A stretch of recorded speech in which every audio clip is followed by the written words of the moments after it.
हे hello friends, तो ये मेरा एक सेरामिक का पॉट है। तो सबसे पहले इसका ड्रेनेज मैं सिक्योर करूँगी, क्योंकि मैं इसमें लगाने जा रही हूँ एक प्लांट। मिट्टी इसकी वेल ड्रेन रखूँगी।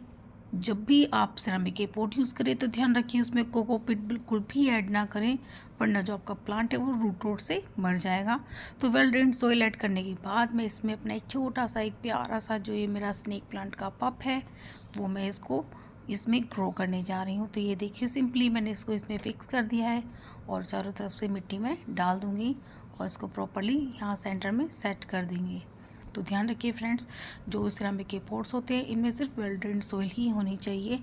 आप इसमें भूलकर भी कोकोपीट ऐड ना करें। कोकोपीट ऐड करने से इसमें मॉइस्चर मेंटेन रहेगा, जिससे आपका प्लांट ख़राब हो सकता है। तो इस तरह से आप भी अपने प्लांट लगाते रहिए सिरामिक के पॉट्स में। और अगर मेरा वीडियो अच्छा लगता है तो प्लीज़ मेरे चैनल को सब्सक्राइब करना ना भूलें।